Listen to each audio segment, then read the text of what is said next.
And once again, I want to say greetings to each and every one of you. Aquala and welcome. Welcome to another round of the Conscious Roster Report here on LIV Radio, LIV TV, here on livinginblack.com. My name is Kidi Obiawadu, aka the Conscious Roster. Weekday mornings, you and I get together live. We come in from 9 a.m. Pacific time. That's 12 noon Eastern time, 5 p.m. GMT, and 8 p.m. East Africa time. We get together with you.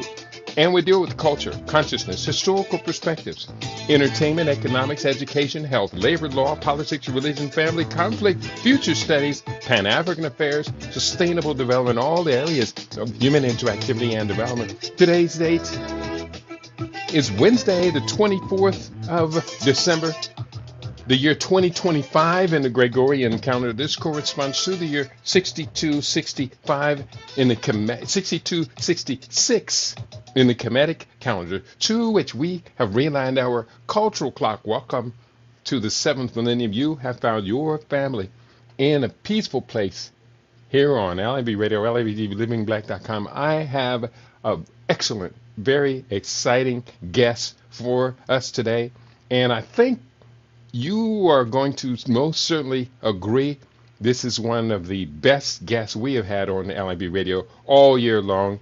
And of course, we've been on for nearly completely 23 years now. Let me introduce my guest. His name is Ishangi, the Scribe of Many Frequencies.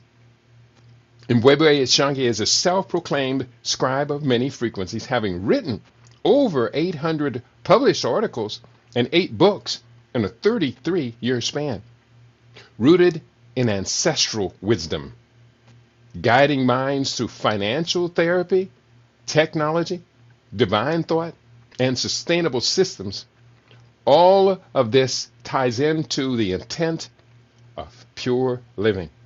He's also a financial therapist, STEM educator, and AI consultant, using these tools to future-proof communities and awaken deeper literacy, economic, technological, and spiritual. Let us welcome to the stage today your brother, our brother Mbwebwe Ishangi. Hotep Lion, how you doing today? What's up, brother? How you doing, man? So good to be back. Always good to see you, brother. And man, it's always a pleasure having you with us. I'm sorry. Please repeat. You made that sound so well, man. I never, you know what I'm saying? Just reviewing what you said about me. I really am humbled by that. Appreciate that. Let me tell you, there is so much that you do, dear brother, that it was difficult for me to trim it down to a brief introduction. But of course, as you very well know, we like brief introductions because that gives us more time to relate directly to the people. 100%. Absolutely. Absolutely. Salute. Awesome. Well, you have been quite busy of recent. You've been writing various books. What is the latest book that you have published? The latest book I have published, actually, now I always will show the covers. My latest book I put out this summer is called From Railroads to Robots, Evolution of Power and Wealth, Eugenics' Role in Monopolies and Oligarchs. And I wrote this book with the intention of really looking at all of the things that are happening now today with AI and the technological advances that everybody's wild about. They call this the fourth industrial revolution. This is actually the fourth, but I found a direct correlation with the second revolution that happened nearly over a century ago, with your John D. Rockefellers, your Cornelius Vanderbilts, your Carnegies, and J.P. Morgans. We found in that era, we had the creation of oil, steel, finance, and railroad as far as transporting goods. What I also found is that I like to call them oligarchs because they pretty much felt they knew what was right for the masses, and they looked to monetize and profit off of it. Was that they're no different than the oligarchs we see today with your Jeff Bezos, your Bill Gates, and your Elon Musks. So this book is kind of like a times warp of going what we saw 100 years ago, how things were put in place, especially keying in on John D. Rockefeller and how he created and monopolized the educational system, the health industry, and also just his whole move to get people to become uh, workers and not thinkers. So this book really covers a lot of that, and then also we get into today with AI and what's going on with that, and understanding how does that look in our very near future. Mm-hmm. Yeah, we're going to be talking about AI today, and that's a very, very important topic. But getting into this book, you're talking about a transition that also this fourth industrial revolution moving into the fifth industrial revolution. We're talking about control and how many of us are losing our way. You talk about the education system. Let me just ask you this. Give us your thoughts on how the education system that we default to pretty much, how has that been so profound at shifting the human mindset? Wow. It's really important to think about and to study history, right? As Asa Mm-hmm. Hilliard, our ancestor, said that if you want to study history, do it in chronological order. And what we find is that just over 100 years ago, we found that there were a sect of elite men, Rockefeller included and Rockefeller led, that basically went to Prussia and learned about the way that they made their citizens docile in regards to the way they taught in their systems. Now let's go back just over 100 years ago. Uh, Education wasn't pushed as the thing to do or to attain in life. What Mm-hmm. was most important was, can you grow food? Can you sustain yourselves, capture water, etc. It was just basically food, clothing, and shelter. Uh, Mm-hmm. but that also made you independent. It also made you, not controllable. So for Rockefeller to want to be able to, as he is infamously known for saying that I want to create a world of workers, not thinkers, is that he needed to make sure that people would buy into his philosophy and try to basically make something look more than what it is, opposed to what you're already doing. And so what we find is that just over 100 years ago, we saw the implementation of the educational system, whereas before it wasn't mandated to put your children in public school. Um, Mm-hmm. and during that period of time, we found that the literacy rate was extremely high. We're talking about in the 95 plus percentages. Uh, but once they came back from seeing how the school systems are in Prussia, they decided that this is the great way to take away the youth and then Mm. reprogram them.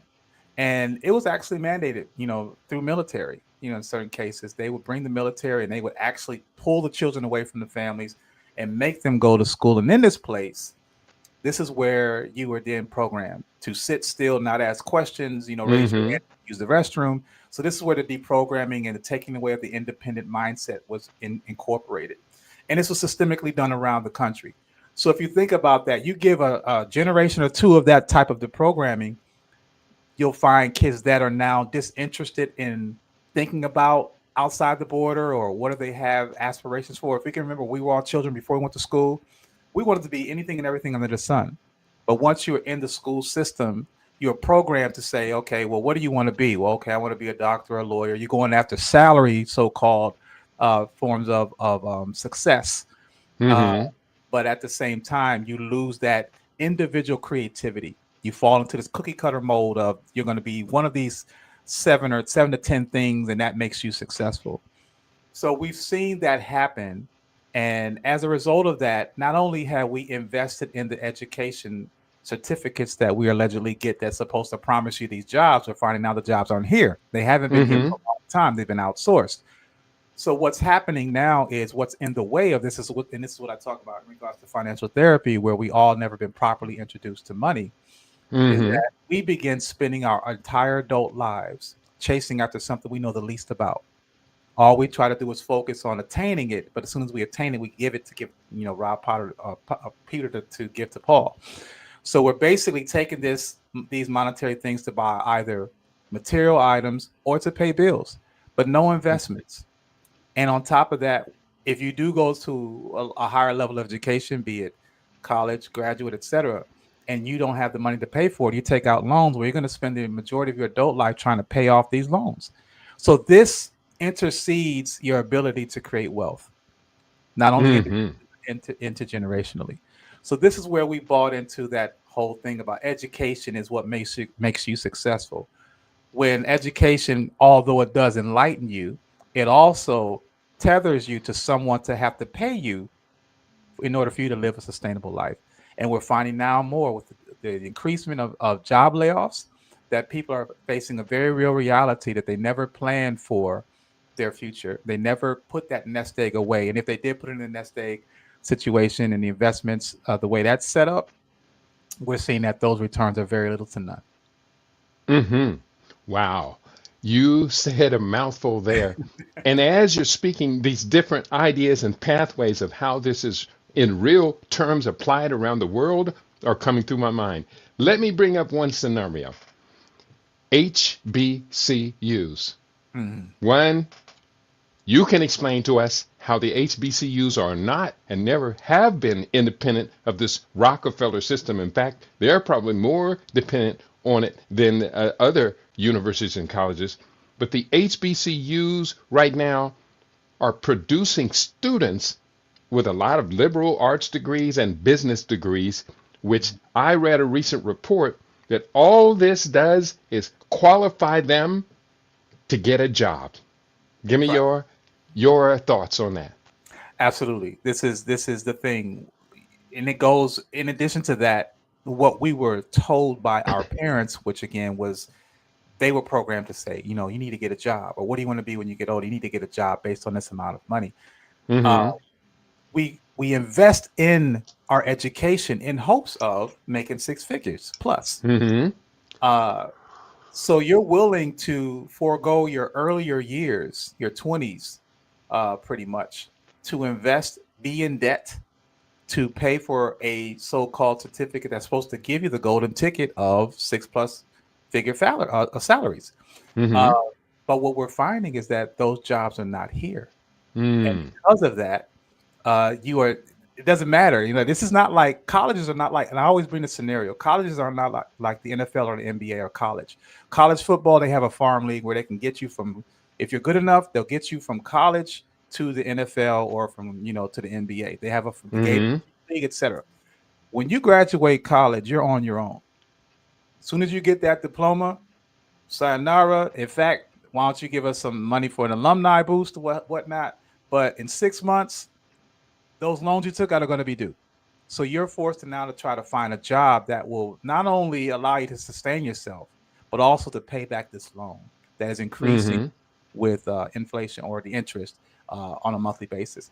So this actually does create, we have a plethora of qualified, as you mentioned, people, but they're not qualified to work for ourselves.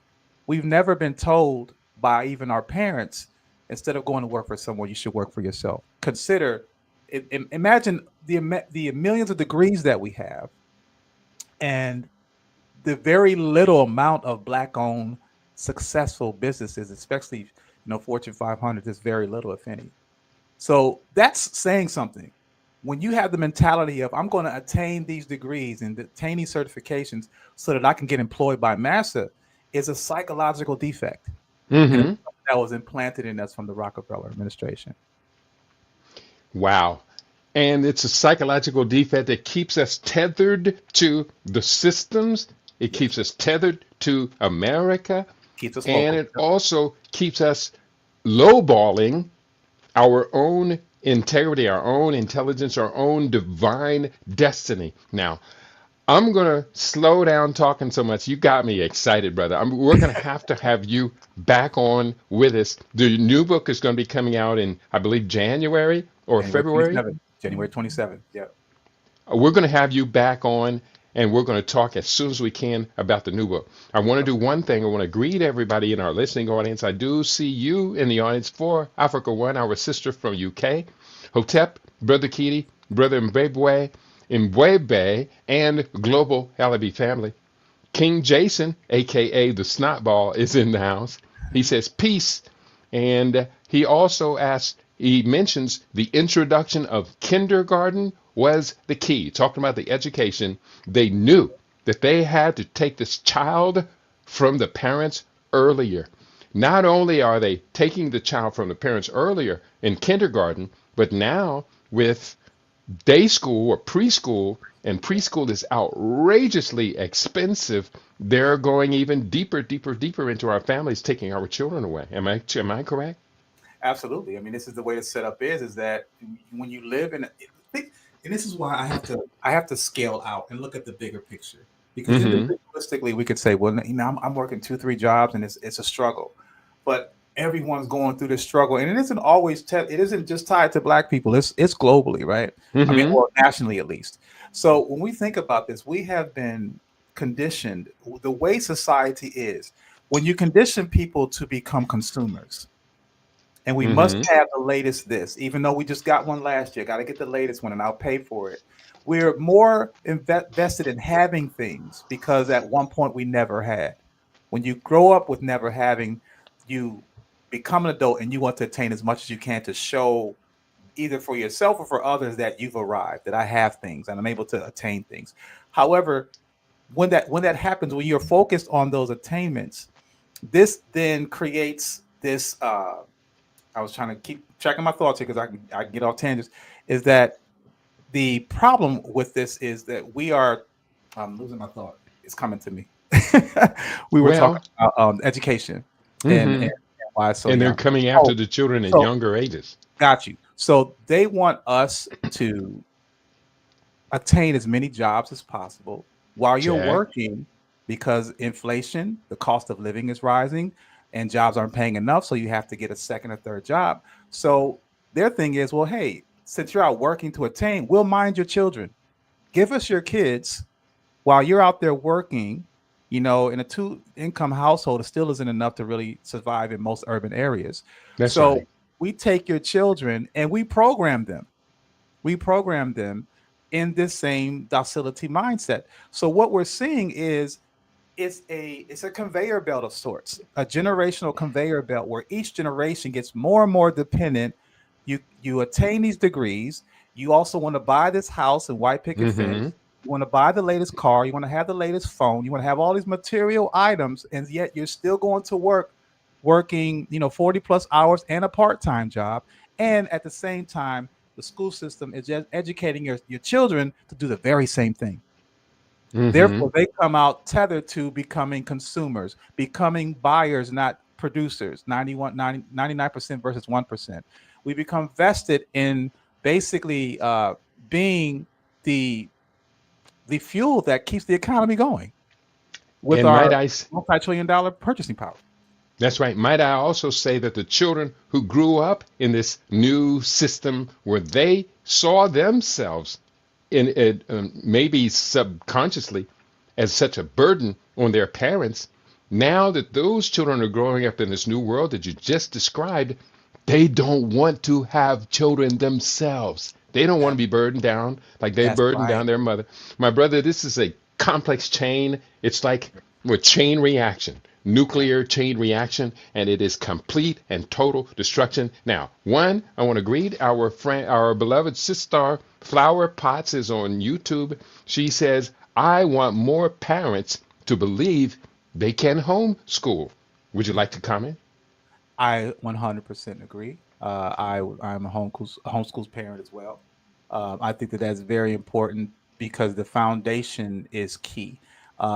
Once you Because the first thing that they pry on is robbing your mind, Mm-hmm. your ability to think, your ability to process common sense, because you can no longer ask questions. You have to just regurgitate information. That's the way the educational system is laid out. And we can all attest to that. We've all been part of the system, that it was all about learning information, take a quiz, then learn new information. You can't remember what you just took a quiz on because you got a new quiz to take. So you don't really keep the information with you. It's just inundating you with information to keep your mind, in a flux, as far as like in fear of failing or having the dunce cap or seeing being as stupid. And then really think about it, all the stuff that we learn in school, we're really not using any of it. When's the last time I used calculus as an adult? Never. I've never used calculus as an adult. So I never used geometry. All we're using is addition, subtraction, and a little bit of multiplication and division. But the point I'm making is that we are seeing homeschooling allows you to inundate or I would say weave in culture.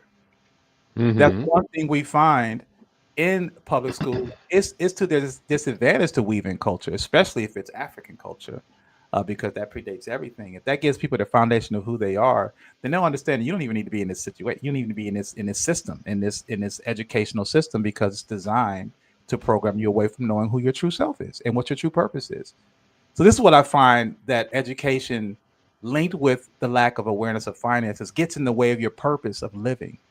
Really, why am I born here? You know, why did I come back here, or why was I born to come in this time and era when all I'm focused on is trying to attain money? We're the only living species on the planet, this planet, that has to worry about paying rent to reside here. We Mm. have to find a way to take up space and pay somebody for it, and the number increases every year, Mm-hmm. and the ability to earn it, to maintain it, decreases. So this is the rat race psychosis. And this is what robs us of our spiritual experience of why we are here. We spend the majority of our adult years not knowing who we are. And Mm. innate inside, we're upset about it. We have these uh midlife crisis. We go and we buy material items thinking that's going to make us happy, and it still doesn't. It just creates more debt. But we know that there's something missing, but because that cultural core has been removed or never reawakened or activated, then we don't understand this thing probably until it's too late. This is where homeschooling, especially if you're an African centered homeschooler, allows you to embed that seed early before all this other stuff happens. So then you can go out and face the world knowing, okay, this is the game. I see what you're trying to play on me. I'll get what you need me to get as far as the diplomas and certifications so that I can be employed. But my goal is to employ myself. More That's importantly, right. I want to employ money. I don't want to work for money. I want money to work for me. So how do I And do that? I would venture to say that the child raised in a homeschooling environment is much more likely to, one, carry that tradition onward, but more importantly, to school themselves throughout life as a continual education. Now, I 1,000%. know you have a PowerPoint. We're going to have to shift to that a little bit, but Yeah. would you like to respond to that thought? Oh, one more thought, that Mm. the parents struggling to maintain this all, and especially, we don't even need to go into in this session the default to a single parent household, which was Mhm. a catastrophe for the African people and everyone else who decided to do that. But the parents having to work 2 to 3 jobs in a previous generation, one man's job could raise his family, educate his children, have a car, have a home, one man's job. And now that man is forced to take 2 and 3 jobs, and he may be still separated from the mother of the children. Mm. Again, I look at this thing as, and this is what really allows me to not have these mental outbursts, because I'm Mm, enraged. I'm enraged the way this thing is designed. There are folks. So here's the thing: if you don't own your time, someone else does, mm-hmm, and our time is tethered to finance. We figure I need to make my coins for the day. If I make my coins for the day, I can keep the lights on, keep food, and etc. There are folks that understand the creation of money is the wall or the barrier between a freed mindset and one that is enslaved. mm-hmm, And for those, there are people, there are groups, there are families, there are lineages that are probably having meetings right now. They're probably not as long because the system has been going so well for them for so long. But they're mm-hmm. meeting and having plans about what's going to be going down 25, 50 years from now. That's right. They're futurologists. These are folks that design a plan because their forefathers and mothers designed the planet we're living in right now, and they put it systemically designed so that, okay, we can make sure that folks know, let's buy into this, let's buy into education, let's, despite the growing cost, we'll go ahead and take loans. uh what what bank would give an 18-year-old a loan knowing that he doesn't have a job? But a university will, because they know that we can have them on the tether for their entire life. Now, if you know about banking, the best type of loan is the loan that someone can't pay off, or it takes a long time to pay off. So if Mm-hmm. I can get you to pay me for something for 20 years, 25, 30 years, I'm going to make so much money off of that opposed to you paying that loan outright within 5 years. So that's why the educational systems are institutions, they're business institutions, they're business Mm-hmm. enterprises. It's more about making profit. It's more about having student enrollment. It's more about making sure that people want to come to this school and pay tens of thousands of dollars for a semester Mm-hmm. than it is about you having a degree. And then we graduate from these universities and hold the banner high with wearing, the paraphernalia, or I'm a graduate from this school. We parade them as though and this is free advertisement, right, for the Mm-hmm. universities. Because when you talk about where you graduated from, then that's going to try to persuade someone to, oh, you should come to my school, and then you're going to pay this amount. So this is really, when I again scale out and look at the bigger picture, economically, I have to honestly say, to my dismay, I have to tip my hat off to these global white dependent Mm-hmm. MFers, right? Well, yeah. Because they put together this plan, Mm-hmm. and now I'm in the mindset of understanding it. We can reverse engineer it. That's the That's right. goal. Let me ask you this before we go to your PowerPoint presentation. Mhm. Are you familiar with game theory? Game theory is that? Well, I've heard of that concept a couple times. I mean, there's I'll break maybe. it down in the most Okay. briefest way possible. There are four main perspectives or junctures to game theory. Number one, there is a contest. That's the Mm, game. yes. Number two, the contest has different players in the game. Hmm. Number three, the players all have strategies intended to advance their self interest. Hmm. And number four, there is a payoff to the winner of the game. Facts. So, putting everything you said now, in my one of my recent books, I laid out game theory in a much more complex. I think I added 17 or 18 components to differentiating in this game. But based upon the idea of game theory, do you think that our team's leaders should be forced to study game theory, which they do not teach in at HBCUs? I have found just about 2 to 3 or 4 at most advanced colleges, so-called Ivy League colleges, including MIT, that teach game theory. Wow, that's news to me, and I'm all in it. I'm going to be studying that right now because I agree with that. If you're not being taught that, and that's the difference. That's what separates the elite, that 1% Mm-hmm. from the majority, and even the 1% from the 1%.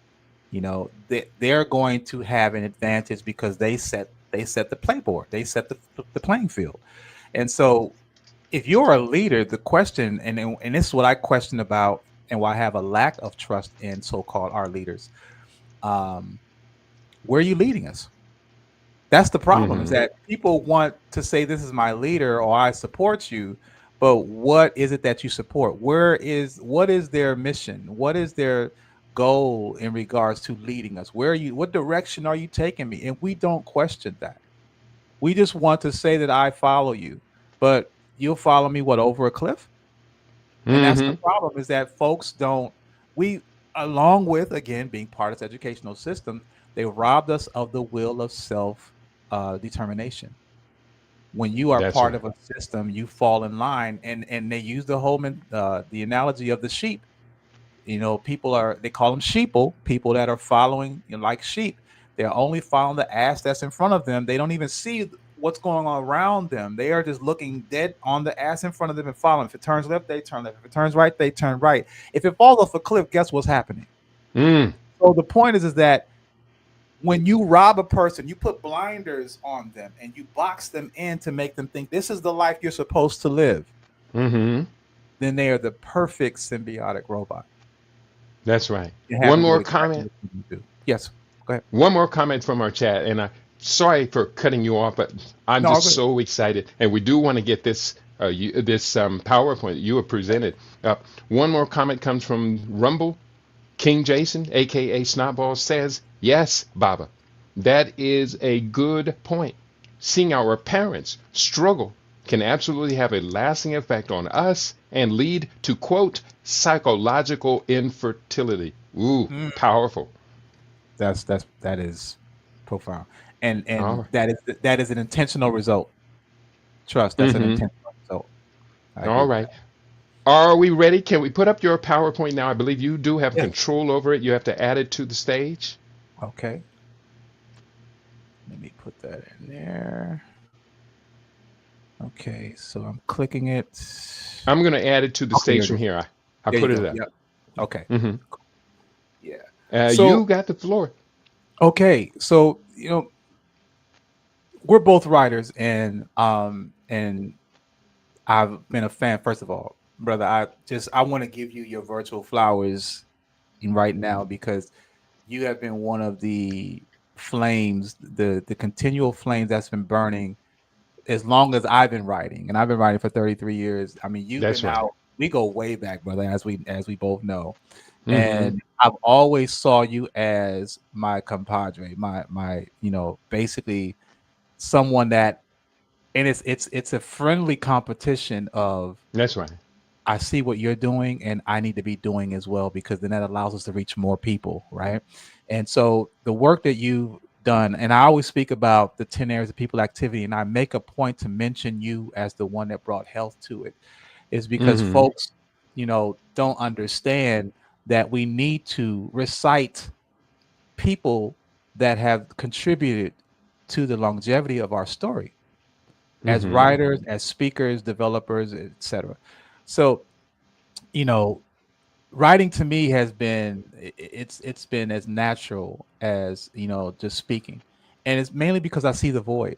I know that there's something that our people uh maybe have, I would say we need, but that's a personal feeling. But I feel like even as if you were exposed to it, the perspective, because we have been looking left for so long, we forgot to look right. We just figured this is the way it's supposed to be, and we just accept it. And even Hmm. though innately we know this ain't the way it should be, but we don't know how. So it takes someone to come out and try to persuade you to look differently. And because our literacy rate has lowered tremendously, especially with social media, where we have YouTube scholars that'll take a 5 second or 30-second reel and then think they know enough to go out and speak about it and won't recite or read any books, don't own any books. And Mm. that's the other part, is that our story is in the process of being lost. So today I want to talk about the need for writers, oligarchs, and then also tie in what's AI. Okay. um Again, the need for me from writers, I just give a little background of myself. As far as I didn't aspire to be a writer.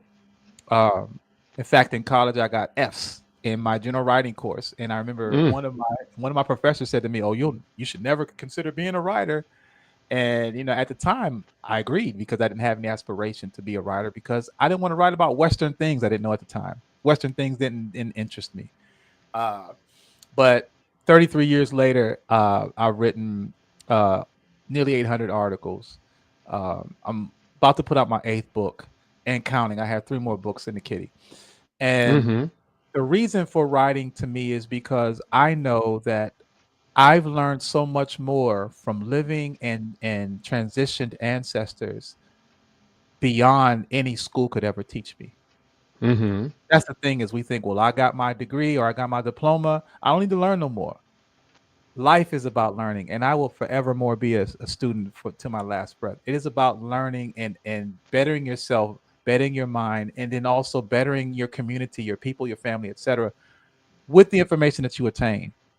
Hmm. So I've also had this thing about how there's so much going on in the world that I write about different things: history, health, conspiracies, finances, tech, STEM. So I had to come up with a moniker that let folks know that I'm not one dimensional, that I'm a scribe of many frequencies. I write about a lot of Hmm. different topics because they're all relative to our story. Because guess what? Someone understood that. And this is why this plan is put in place. And when you understand that this whole thing about global white dependency, because they're not supreme at all. If you Mm-hmm. understand, their whole thing is put in place systemically with these spokes in that wheel. You have those 10 Mm-hmm. areas of people activity. This is what allows them to maintain this. It's not just a one-dimensional approach. It's all of these things. They have to maintain and control education. They have to control our economics. They have to control our labor and our health, and so on and so forth. So I write the same way with the same vigor, but from a solution-based reverse engineering perspective. How can I now show you what they've done and then reintroduce us to ourselves, and knowing that the damage that they've done has only been, let's just say at best, 6,000 years. We're much older than that. And in fact, they finessed what they've been doing probably over the last 2,000, maybe 2,500 years. But the point is that we are much older and more advanced than that. And if we would simply understand that, we can go beyond, before, break away religion, break away the psycho therapy that they've embedded in us in regards to what is pure, being white, and black being negative. Those simple things, when you start to eradicate that, you can free yourself. So basically, that is the formation of why I decided to be a writer, because I figured if I'm reading words from our ancestors that aren't here, they live forever, I have perspectives that I would love to share, and that maybe someone 50 years from now, 100 years from now will read as well, and it will help them to preserve our story so they can pass it on, because it's about passing the baton, passing the Mm-hmm. information. And we understand this with history, because history is always written by the winners. I found this meme, and it says that history is always written by the winners. When two cultures clash, the loser is obliterated, and the winner writes the history books, books which glorify their own cause and disparage as the conquered foe. As Napoleon once said, "What is history but a fable agreed upon?" So it's interesting when you do your history and historical analysis of white folk globally, they always try to come off as the victim, that they Mm-hmm. were the ones persecuted, but they persevered, and then they rewrite the story. It's also part of how they've harnessed our ability to tell our own story. If you think about Mm-hmm. the decay of black bookstores, to me is startling, and I had to get stats to prove it. From 2000 to 2025, we've seen almost 62% drops of black bookstores being available. At the highest, around 1970s and the 80s, we had about 1,000 plus bookstores, just 1,000. Now, That's I right. mean, we're talking about uh, you know millions of black folks around the country, but only 1,000 bookstores, right? Around 2000, the number dwindled to roughly 250 to 300 bookstores. And I'm sorry, that status incorrect. It's 2023, not 2013. As of Mm-hmm. 2023, there's only 117 bookstores left. Now, that's how I got my information out. When I created my magazine, the Ghetto Times magazine, in 1990, Mm-hmm. a lot of my magazines were purchased through black bookstores. In 2007, when things started to turn to digital, I had no place to put my magazine. So I Mm-hmm. was forced to go digital. And even now with black bookstores, and I have my perspectives about black bookstores, because I know they're needed, because they used to be more than just a black bookstore. This is a place of learning. This is a place where meetings could happen. These are where we strategized, and we understand under the FBI investigation of the COINTELPRO program, they monitored black bookstores because they were looking for the next black messiah, as we know. But I also see that black bookstores are like that candy store. You walk in a candy store and you don't know what candy you want, and you have thousands to choose from. So there's two things that are a problem now with black bookstores, is that there's too many books in these black bookstores, and someone can't really choose because they're not going to buy them all. And Mm-hmm. then the other part is that you know the well, never mind. I was going to say, I can't remember what I was going to say about the second part, but I Well, I could. would say this. I would add this: that you walk into a black bookstore. Unfortunately, those cultural conscious books that you and I would be attracted to, they have been replaced by Yes, attempts to get a successful New York Times listing and become a profitable bookstore. Was that the kind of the thought you were getting at? absolutely. It is business. It's a business, and I understand it. It's a business. They Mm-hmm. need to make profit. They need to keep their doors open, their lights on, etc. So they will sell the the books that Junk, really are helpful sugar-coated for us. junk. Yeah, and we'll have a little corner, a little cubby hole in the corner. The other part I was going to say was that A lot of our master scholar books aren't being printed anymore. Mm. That's the other part, is that so unless you have a copy yourself, or unless you're going to do like what Asa Hilliard did when he reprinted uh, um, GM James Stolen Legacy in the Mm-hmm. 1970s, unless you're going to republish it yourself, these books are going to get lost. This That's right. information, therefore, will be lost. So this is why I say, as vanguards of our story, we must write. We need writers to write, and not about the fluff. We need to actually speak about our real situations and come with real solutions, and or even just speaking about putting us on the path of creating solutions, because we're about to enter what's called, Anthony Browder talked about, as a transition 13, where we once knew and we forgot we knew, then we taught others what we knew, and then they turn around and stole it from us and made us forget, and then we forgot that we forgot. Mm, We forgot mm, that we mm. forgot, and then they sold it back to us in the form of white sugar, white flour, and white folks. So we have to understand that we are under systemic attack because history is always written by the winners.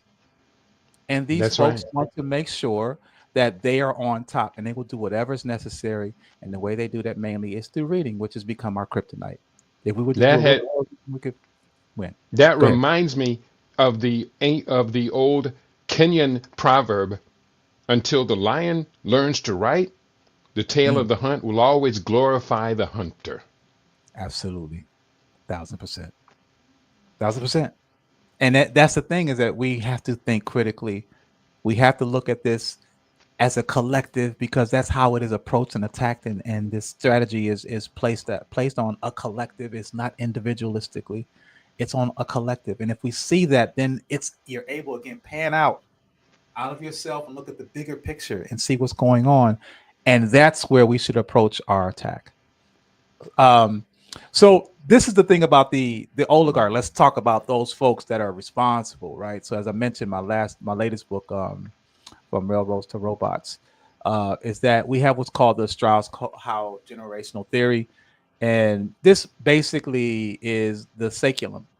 And the saculum is basically where each generation, over a period of time, roughly about 20 years, goes through this change, politically, socially, economic change. We see these things happening every 20 or so odd years.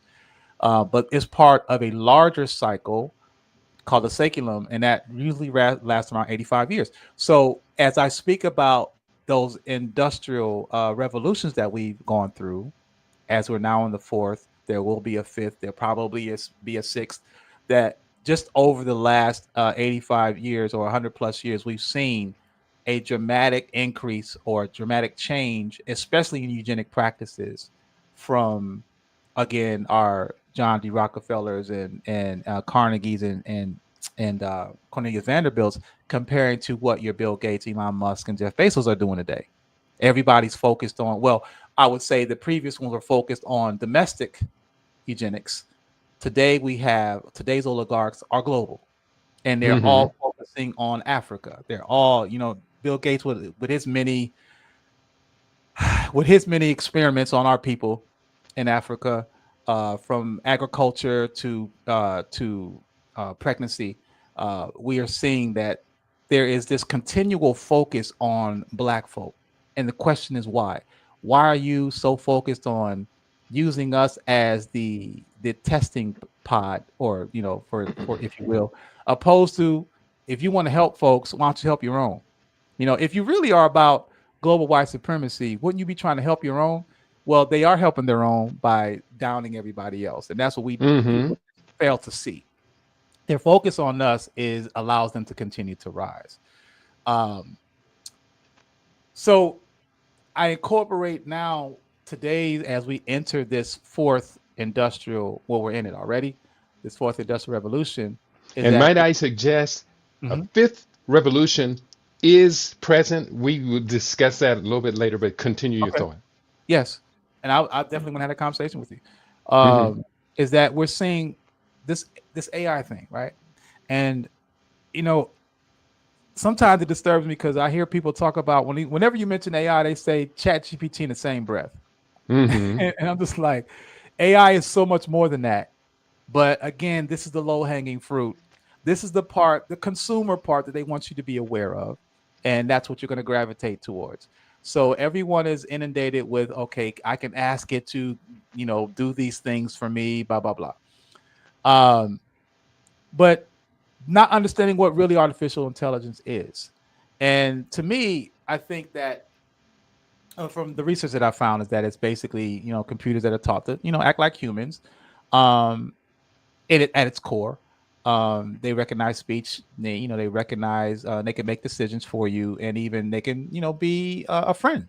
Some people are using these. Some people are on Chat GPT talking to Chat GPT like it's a real person, having everyday conversations, which is really sad.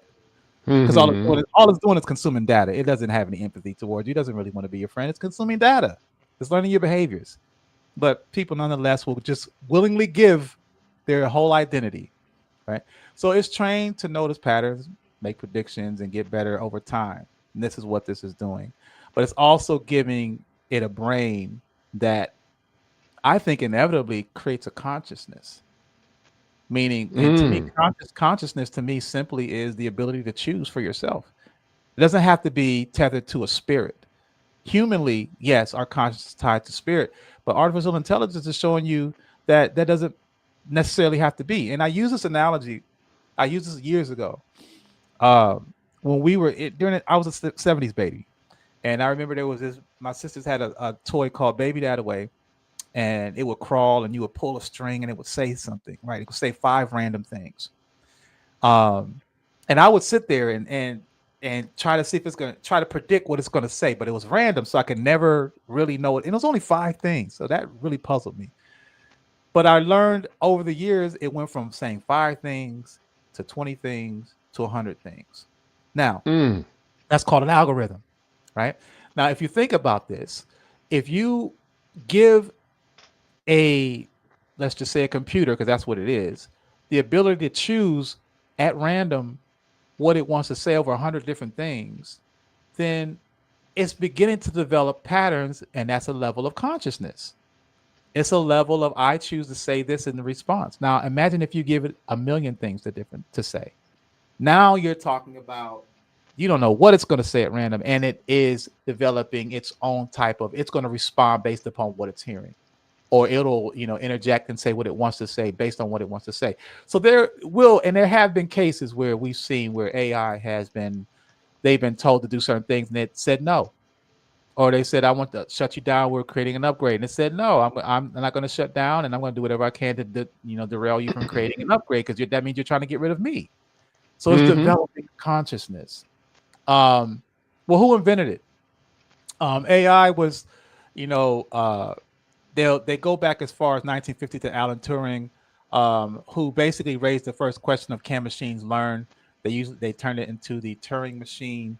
And in 1956, there was a conference at Dartmouth College where the coined phrase of AI was birthed. And it was basically having to see if machines could think and learn. 1966, we saw the first chatbot, Eliza. Just jumping through timelines, we see 1997, Deep Blue defeats Kasparov, who was a chess champion, the first computer to beat a human. 2011, Watson, this AI wins at Jeopardy, the show on Jeopardy. 2014, AI starts creating images, audios, and the first deepfakes. In 2018, we started seeing self-driving taxis. And in 2018 to 2023, we started seeing LLMs, or large language models, where now you're seeing the evolution of ChatGPT.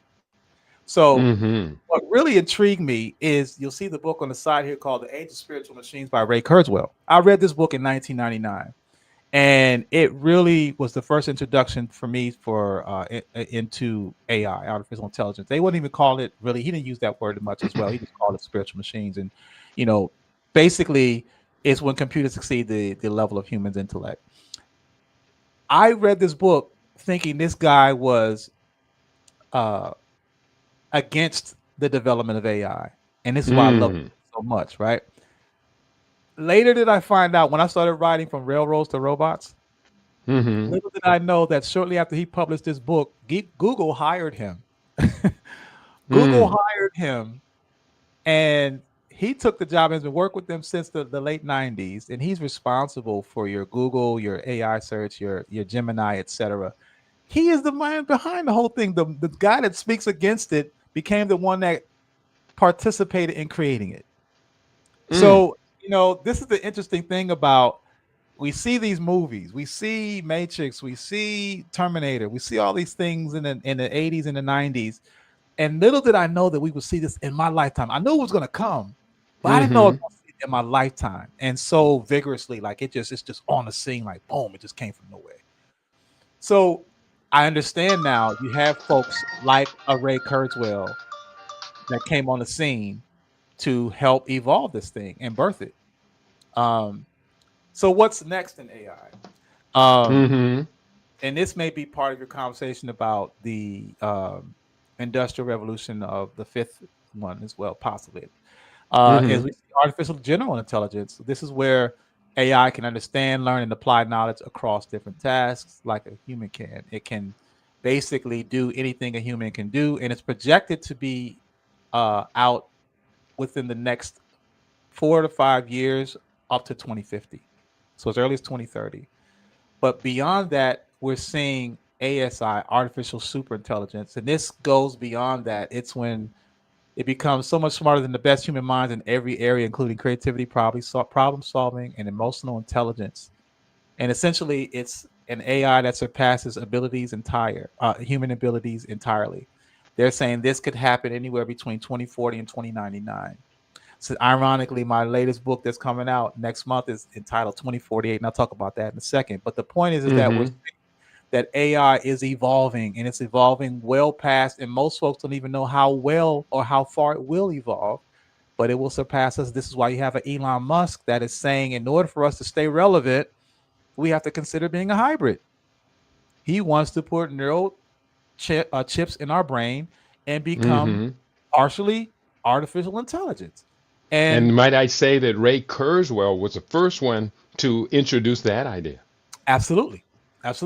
So, in addition to him saying these things, that Elon Musk, and here's the thing, most people are like, I don't listen to Elon Musk. We should listen to him. Yes, absolutely. So you can know what he's planning, what is he doing.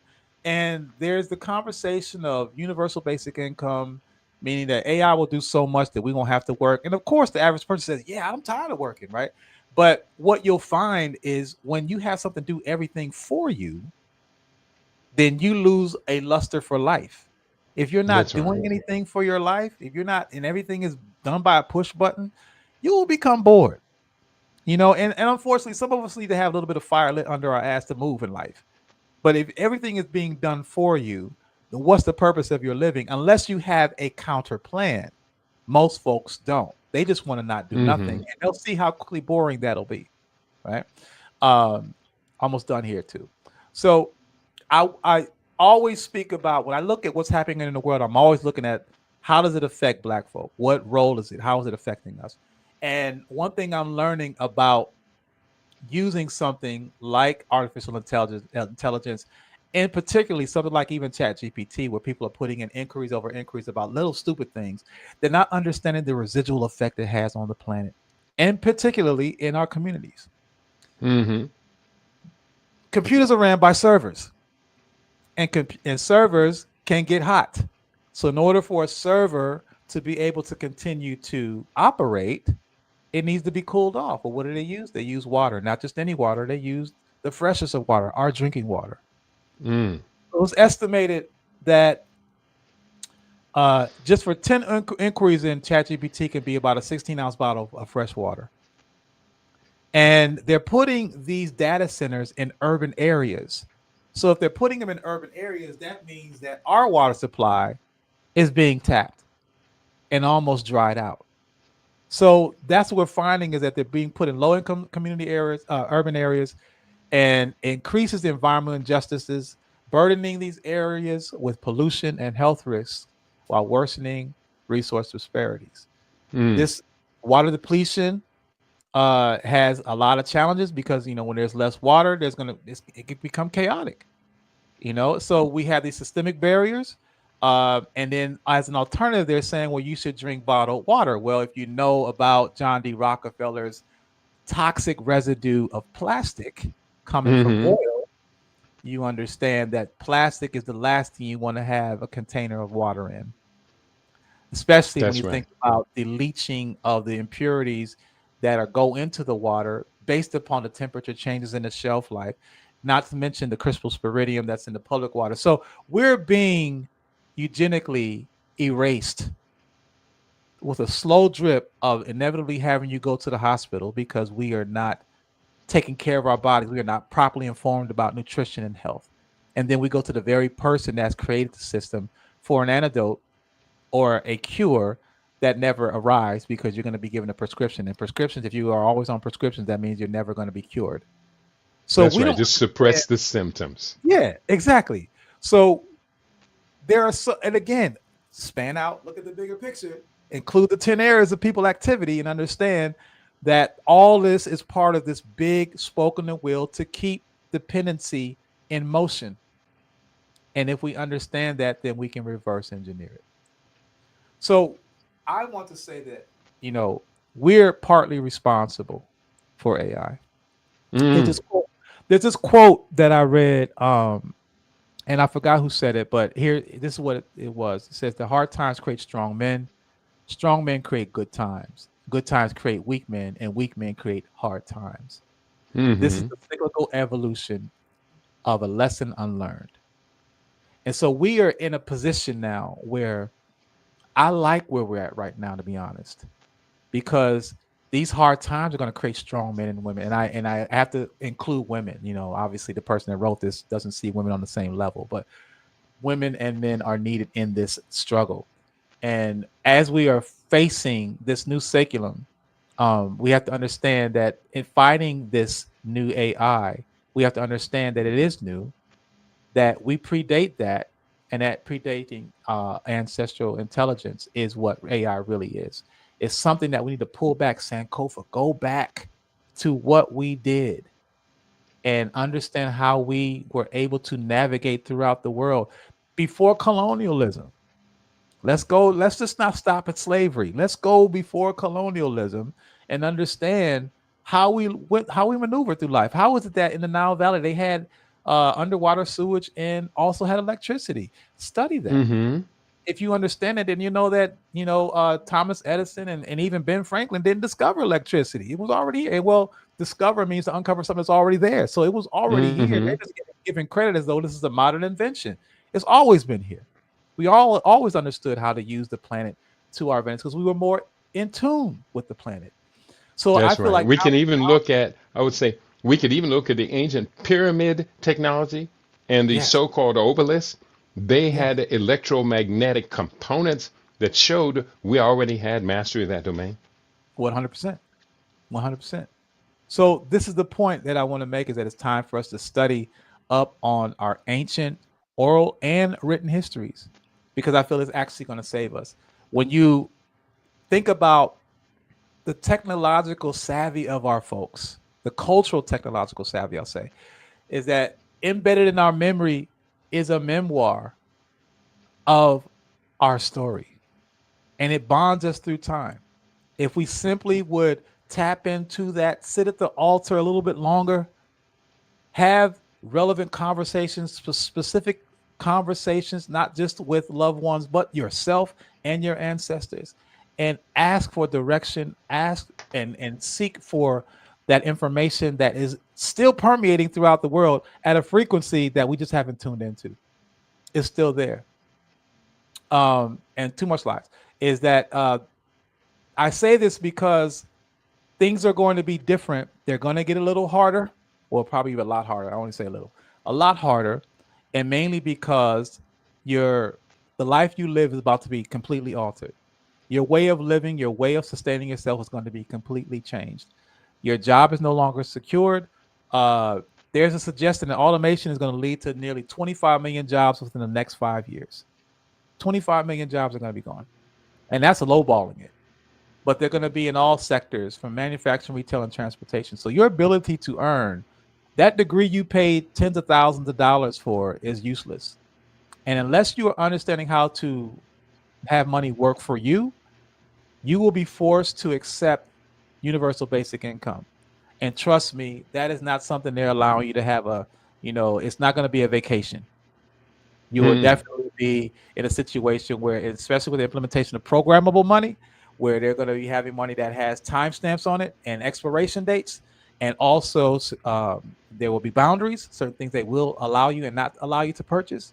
And they're creating the formation of 15-minute cities where you won't even be able to leave these certain areas because of you being tethered to their monetary system, unless we create something that is outside of that and a value system that is outside of that. We will be forced to live according to their rules. That's the unfortunate fact, but this is also, I think, the sounding of the Akabin horn to do something about it. So this is why it led me to, after writing, this is the last slide, um, of why, as I was writing From Railroads to Robots, that I felt compelled. This book came to me uh, like a rapid download. Uh, 2048 is my first novel that will be coming out January 27th. You can pre-order it today if you like. There's the QR code. Or you can go to Ishangi.com. But I wrote this book because I realized that historically, when we read nonfiction, uh, it can sometimes deter people. It can sometimes scare people and turn people off because it's so much to deal with. So I figured, if I can write a fantasy, a story that is, a novel, quote unquote fiction, but there's a lot of nonfiction in it. But if I can present it in a fiction type of a format, perhaps that will get more folks to understand the importance. So I entitled it 2048 Sovereignty in the Age of Control, When Big Brother Merges with AI. And this book is primarily a story about a brother from Brooklyn who is spiritually connected to another brother in Kigali, Rwanda. And Hmm. they go into this, basically they merge and with a couple of other folks to fight against BB48 and Prometheus. These are the villains, BB being Big Brother 48. Now, the reason why I call it 2048, because we might have heard, if you've heard of the book 1984, written by George Orwell. George Orwell's book was, I would say, one of the first, if not the first, books that talks about um, Big Brother and the concept of shadow governments and conspiracies, etc. He wrote that book actually in 1949. In fact, the original title of the book was 1948. So there was two reasons that I came up. Well, one he said, but another reason I came up with of why he changed it from 1948 to 1984. One was because in 1948, conspiracies against the government, folks thinking that the government is wicked, wasn't common. Like now conspiracies is common as anything, is the common cold. Everyone's talking about conspiracy, deep fakes, all these. Hmm. No one trusts the government. That's a thing that's normal. But 1950s, we had Leave the Beaver, so people weren't really thinking about distrusting the government, right? So imagine the type of reaction that would have happened had he put that book and titled it 1948, talking about shadow governments and Big Brother watching you. It would have caused mass paranoia. And I don't think the Hmm. government is prepared to deal with that type of reaction. So post dating it to 1984 allows people to say, okay, well, it's coming. It ain't here now, though. And, that's the problem, is that we're quick to pass the buck. It ain't going to happen in my generation, so they'll deal with it later on. That's the problem. But it allowed him to not only post-date the chaos, but it also was a prophet. He was actually predating that. Look, this is what's going to happen if you do nothing about it. And sure enough, nothing has been done about it. So these things have manifested. So 2048 is a play off of the original 1948 date, but it's again when Big Brother merges with AI. And I hope that it's a book that will be received by every person of color, to understand that we have our stories and that we have our ancestral intelligence, our form of AI, that I believe will have us prevail over what is planned for us. So I use my time, brother. Pretty awesome. Your first novel coming out 2048. I did use the QR code, so I have it up in my mobile device. And you impressed us. I wish I had my applaud button. I would hit it 5 times in a row right now. That's it. That's it. And I do agree. I'm going to go ahead and just return the screen back to you and I so we can continue this dialogue here. 1 second. And let me pull this down. And I want to say congratulations for all you did. I was so inspired by what you're saying, and I had like a dozen questions come through my head, but 2 more questions came through and crowded out the earlier 2. Well, obviously, can't wait until the new book is out and we can get you back on. Let me just share a few thoughts from our listening audience. We're going to YouTube.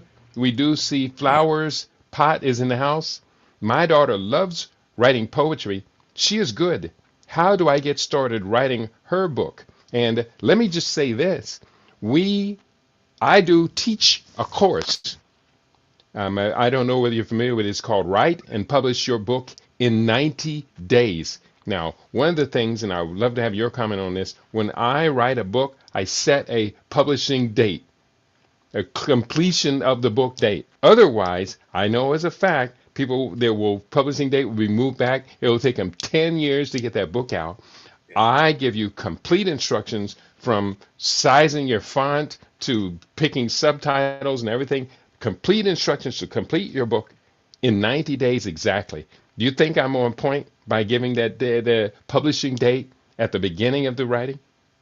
1000%. And I was just going to say, I yield to you, brother. You already have a system in place that there's no need to invent the wheel. Come to the master. I mean, you've written over 100? How many books have you written? 60. 60. So, I mean, again, I'm trying to catch up. I'm at 8. You know what I'm saying? So, well, but the quality of your 8, I will never deny the quality of them. And, we yield to each other. Facts. I appreciate that. And that's the point, is that, I would say for anyone listening, if you want to learn how to write a book, you definitely get in touch with Brother Keedy, because he's already done it. And that's the point, is getting with someone that does it and does it well. There's no need to go and try and reinvent the wheel all yourself. Just, point to a master, and he is one of those. That's right. And unfortunately, the last 2 classes, and the next class is scheduled to start in less than a week. No one has signed up. And this was what I was thinking about when you were talking earlier, is that one of the reasons we need these writers is because these writers bring to us, especially the elders, they bring to us a lifetime of experience, skills, development, and other qualities that need to be passed on to the next generation. And unfortunately, if these elders are not publishing their books, one, much of their lifetime experience information disappears with them. And number 2 is, I can't remember what number 2 is, but it was a good one too. I feel you, brother. Now, I agree with you that, as said, is that, the beautiful thing about technology now, there's the plus and the pros and the cons, right? We talk about even with when YouTube came on the scene now, and we see what YouTube is now, but back then people probably didn't see it. But you don't need ABC or NBC or CBS to put your product out now. You throw it on YouTube and you can build your following. You could be just as big. In fact, YouTube will pay you. So when technology is now the point now where you can create, you don't need to have a middleman or a person to get permission to be seen or screened to an audience. You can create your own audience with social media. So for me, it's if not you, who, and if not now, when. The point is that if you have an idea, especially because everybody today wants to be an influencer, well, go out and influence. Go out and influence. No matter what your age is, there's someone, and I say this because the nature of LLMs, large language models, and ChatGPT, when you put in information into ChatGPT, it's not making the information up on its own. It's pulling it from the internet. And it's compiling and it's putting it together in a way that sounds phonetically, original. If we're not putting out information, then someone else is putting out the information. If that someone else is talking about our culture, obviously they're going to do it a disservice. They're not going to speak it authentically, no matter how well they may try to do so. But in most cases, they're going to do it to persuade their advantage. So if That's we're right. not writing our story, then the LLMs have nowhere to pull from our story to give information to someone that is inquiring about our story. So that's why I also feel like, as a vanguard, a a guardian, a custodian of our story is so important that we write. And I'm not talking about writing about gossip. I'm talking about those innate things that are, and I would say, if you want to know a topic to write about, pull from the 10 areas of people activity. That could be your I'm base. sorry. Please repeat that. You drifted from the mic a little bit. Sorry. If you wanted to write, if you needed a topic to write about, if, Mm-hmm. what theme can I write about? I would say pull from the 10 areas of people activity. Mm-hmm. Those 10 Good point. areas alone, you can write thousands of different topics about, That's right. thousands of Now, I, conversations. I will say this, Brother Mbwebe. I expanded on it. You do. I did add health to it, and it was critically, obviously missing. And when the Dr. Welsing and Neely Fuller first proposed the 9 areas, but I have since expanded. Let me ask you this: does Pan-Africanism, should that be a critical area for our people to study, know, and learn? I would say yes and no. The reason why I would say no is because I would not use the word pan.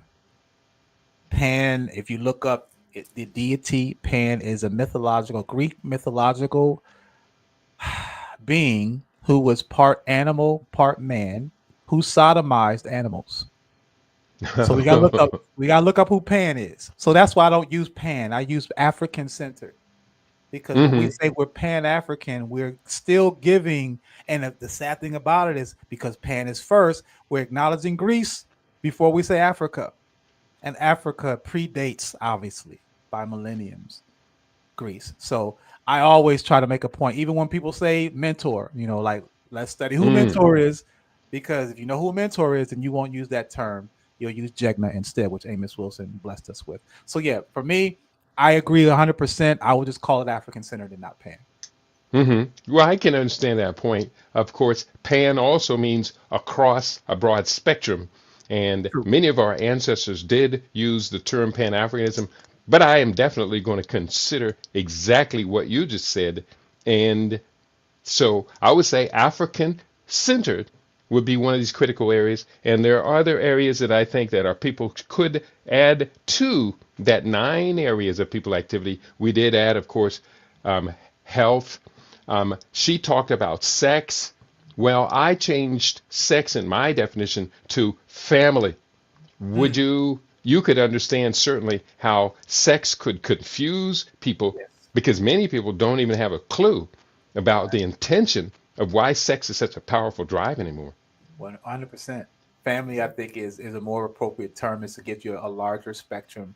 And because of the dumbing down or the low bandwidth, mental bandwidth that most folks have these days, they Hmm. would see that as a perverted connotation and see it just as that, and not, not from a family perspective. They would not as a gender conversation. They would see it as probably just the act of, and unfortunately, that's where most people are vibrating at these days.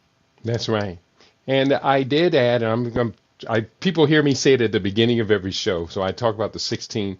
Sustainability Yes. should be a critical conversation, and we should never overlook sustainability. It could be sustainability of the environment, or it could be sustainability of a cultural subsystem.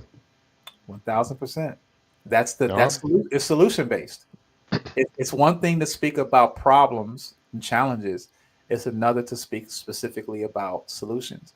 And sustainability, to me, is all about that. It's self determining sustainability. So it's about not being part of a grid, or I'm sorry, being part tethered to a system, but allowing yourself to know that you have the capabilities, just as any other person can, to self determine and sustain yourself. Hmm. Okay. I'm going to share a few comments, and then we'll have a couple of minutes, actually 10 minutes or so to wrap up. The couple of comments from the Rumble family. We have King Jason is in the house. And also, I had put up a note to everyone, please, game theory. Please study the science. Maybe I'll do a program this Friday. I can bring it up once again about my intense focus on game theory. I'll be honest with you, Mbwebwe. Just like you had heard the term, of course, you're a writer, so you're familiar with language, but didn't really know where to place it. But then when you heard I described just the briefest of it to you, you could see it. It was obvious. I have introduced this idea of game theory to almost everyone I know. I can't think of anyone, and I know there are people like us who look like us who have studied game theory, but by and large, even our great scholars are not up on it. So we're game theory, everyone, please study this science. It is a science. King Jason in the Snotball, he says, once I saw David Icke, or David Icke, I guess it would be, sitting next to Diop, it was over. Sheikh Anta Diop and David Yucky. I don't have anything kind to say about David Yucky. No.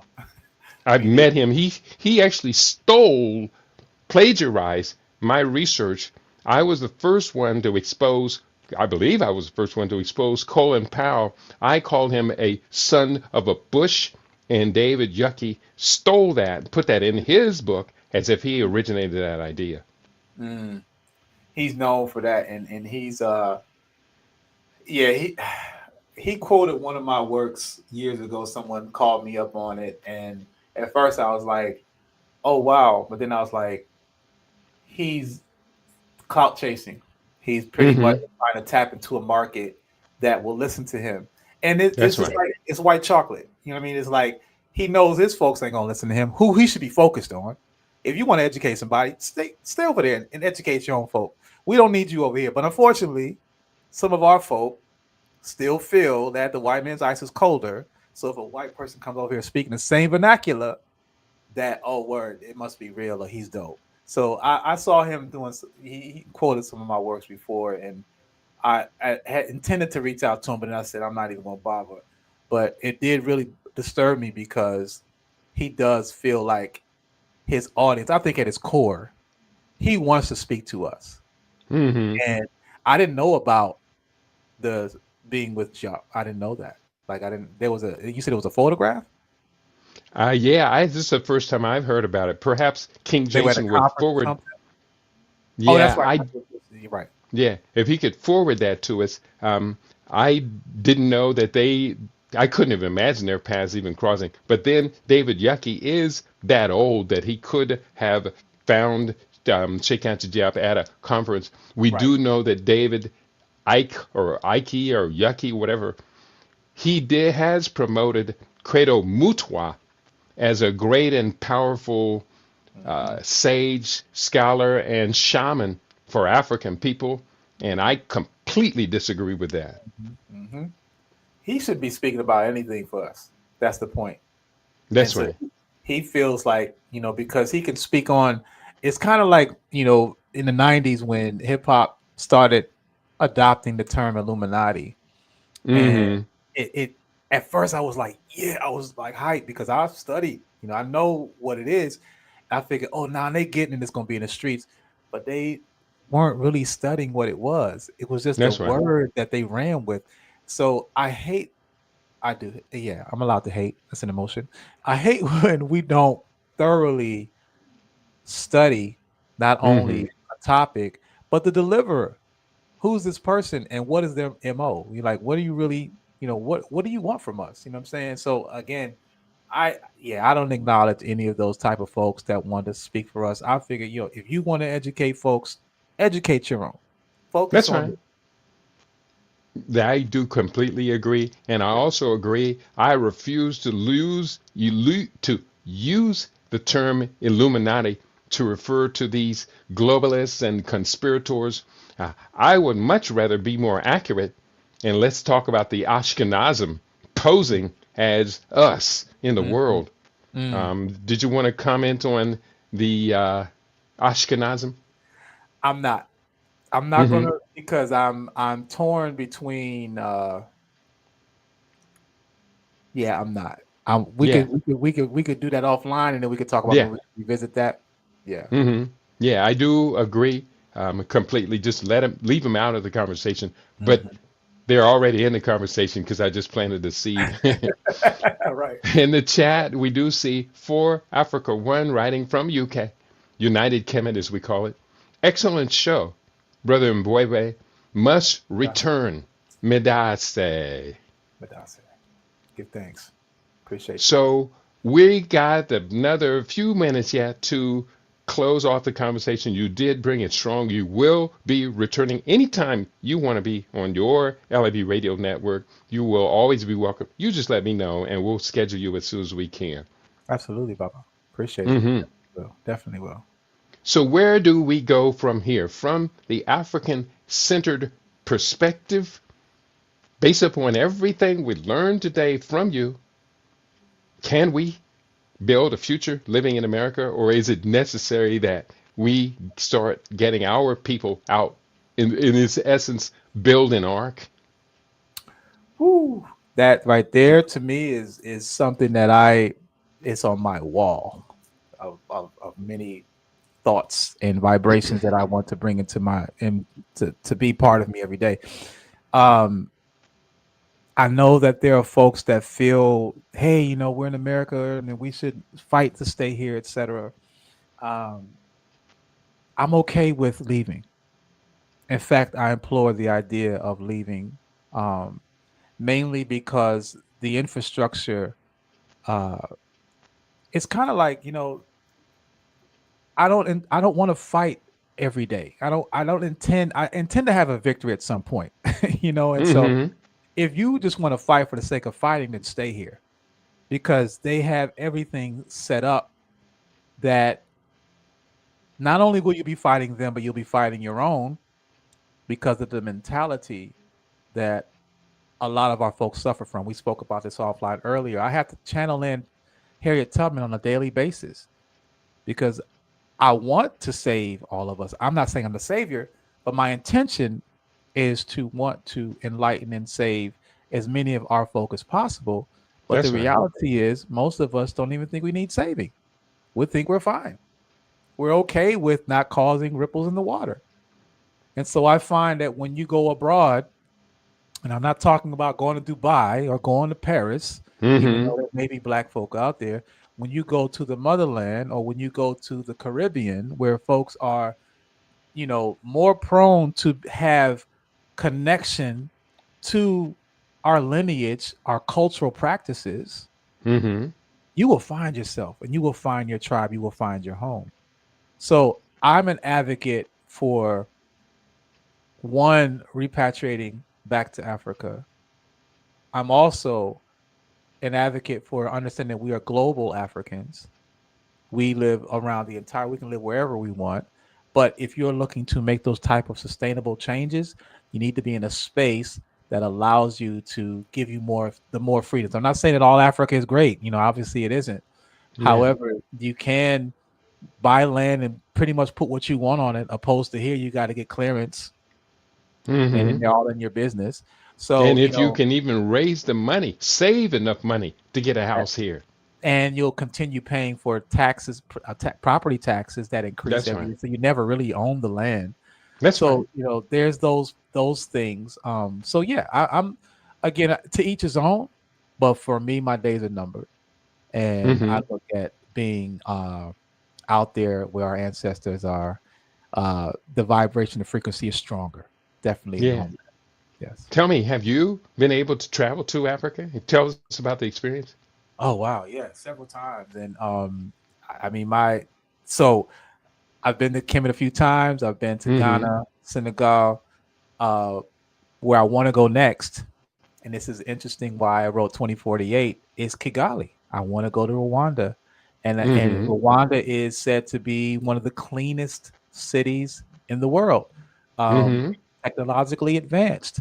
They are in tune with using digital currency as their form of currency. So I want to be in a space where not only is the embracing of our old ways, but there's a merge of new ways, and that that synchronizes with the projection moving forward. So, some people think, oh, well, you go over to Africa, they got dirt roads and huts. Well, they also have solar panel homes, and they have, yurts and containers and cisterns under the building. They're self-sustainable. They're growing food. They're also, I mean, the mines are there, so you can get your cobalt and you can create an alternative. Obviously, not using manual labor or enslavement labor. You could create product that can be then sold to our folks and to the world, to the diaspora. There are opportunities there more than there are here.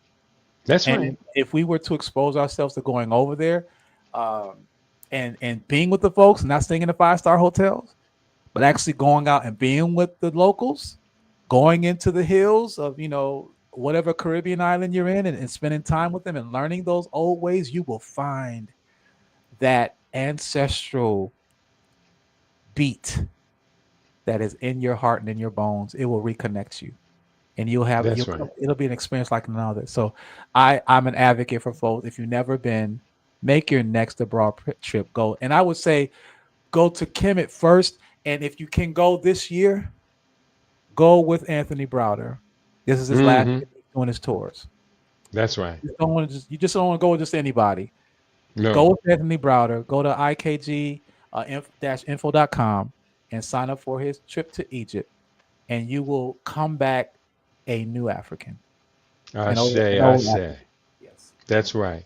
Um, I have been to the continent 9 times now, and of the one place that I recommend people don't overlook it is Ethiopia. I Yes. went there in May 2017, not 20, yeah, 2017. The trip was paid for by Ethiopia Airlines and the Ministry of Tourism and Culture, and they specifically brought in journalists that they knew would be inspired and come home and promote it. Ethiopia, what are your thoughts? I It's, haven't been and I want to go. yeah, I it's wish I'd know truly about a that. Yeah. Christian country. It's the Mhm. most Christian country. I'm talking about pure Karast. It's the Mhm. closest that I could imagine to a purely Karast-based society. And Mhm. of course, it's not ancient Kemet, which was Mhm. Karast was at its heart and soul. But Mhm. Ethiopia, the people are clear, they're clean, their food purifies the body, the mind, the soul. Mhm. I would highly recommend to all my Christian brothers and sisters, please never overlook Ethiopia. Mhm. I say. Because if you think Donald Trump's Christianity represents America, that's a whole nother conversation. We got a few more minutes. I want you to just unload or uplift as much as you can in the remaining 5 or so minutes we have of the program. Okay. I just have to give humble thanks to you, brother. Again, it's always a pleasure. It's been a few years since we've actually been online together. Um, Man, I sure do remember why we loved I, it so I much. still play. I still play those old ones, man. I have copies of all of them, and I still play them, and I listen to the conversations, and I tune in. Like for me, if we need to be more about celebrating our living ancestors, I say. ancestors, and you're one of them, brother. I mean, I've always felt compelled to always look over my shoulder to see what you're doing and make Hmm. sure that and I mean I followed you with all of your health, your push-ups and all that. Like Hmm. I love that you are who I want to be when I grow up. You know That's what I'm right. saying? Like I'm like health is important and not just a mental thing, but physically. And when I look at you and hear you, you're still just as strong and astute about your mission, and you're not just speaking it, you're living it. That to me makes me look in the mirror and say, okay, are you doing the same? Because at least there's another person out there trying to do what you're doing. You have to make sure you measure up. So I give Hmm. flowers, eternal flowers to you, brother, because you inspire more folks than you know. And I hope that folks that are listening, be it today, tomorrow, 15 years from now, will take some time to send you some love, because it helps when it gives you a boost when you hear someone say, "Hey, thank you." It doesn't have to be monetary. Just the fact that a like, yes, but sometimes words, I would say more so words, hit better than just a like. You know what I'm saying? So I just want you to know, brother, I like you, I love you, and I appreciate all the work you do, brother. Well, I receive that love and reciprocate. Love is the mission that we are on. It is the pathway. It is the wind beneath our wings. That's right. And one correction I want to say is that during this December, we are engaging in the LAB Radio Fund Drive. So I'm going to take a minute here and just add to your thoughts. This conversation today that I had with your and my dear brother is a pure indication of why you, our listening audience, should give monetary support during December. We've come close to closing. We almost closed in 2014, and I'm considering closing it after the beginning of the year, which would be the end of 23 years of doing it. It would be nice to stay through 2030 because this rapid period of change right now we're going through in Boise. But at the same time, if people aren't feeling it, they're not feeling it. They got TikTok, they got short form YouTube, they got long form YouTube, and I do use long form, but it's not enough. If our people are still going backwards across society, it's unsustainable. So we have to look for something more. We've seen across the whole spectrum of black media being wiped out, decimated. Many of these great programs, which were forerunners of what I am doing, are all gone. That makes us the longest running online radio station catering to African-centered thought in the world. I don't want to let it go, but as you understand, Brother Mwebe, I can't carry it anymore, not alone. And so we're asking people to use the Cash App. You'll see it scrolling in the bottom of your screen, $KEIDIOBI. You can Zelle us. I'll send you my email address. There's so many ways you can be a supporter. You can go to the front page of www.libradio.com. Scroll to the bottom of the page and you'll see the support links. And on that note, I'm done talking. Please, we do need your support. Brother Mwebe, I'm going to let you close it up right now. All right. And I hope we all take heed to that. Appreciate that. Giving thanks to you all for your time. Giving thanks because I love sharing information, and I know I can run. I'm glad it's recorded so you can go back because there's a lot of information that I love to unload and download. But I look forward to continue great works, and we need to get a collaboration somewhere, bro. We can do whatever we will to do. I'll talk to you off the air about let's find a way to create that pathway. People can learn more about you at your website. Yes, Ishangi.com, also theghettotimes.com, and the last one is cryptowokemovement.com. All right. So on that note, thank you very much. I'm so very, very grateful to you. I love you, brother. And I don't even have to say the no after that. It's just love. Love does not include that. So this is African love, and we love our people. Thank you, everyone, for tuning in today. Hit the like button. Make sure you share this with your friends and your family. And on that note, hey, I am out of here for today. We're going to be back again. Tomorrow is Thursday, and actually on Thursdays, I've been teaching a 28-week course on AI. And so we've had a wonderful time. I'm making AI films right now and promos for films and things. I learned to use Perplexity as my favorite search engine, Claude, and then he said this. So everyone tune in tomorrow. Learn the next chapter of AI, and let's all grow together. And in Mbwebe, you and I will talk off the air. I want to thank you all for everything you bring to this libradio.com. I am very grateful. Thank you to those of you who have been making your donations during our fund drive. This is an emergency fund drive. Unfortunately, we've gotten in trouble, but we're going to be responsible for getting ourselves out of the financial trouble that we're in. On that note, I want to thank you all for tuning in to your favorite We aim to be your favorite. We are LIV Radio, LIV TV. We are living in black.com. Peace and prosperity to each and every one of you.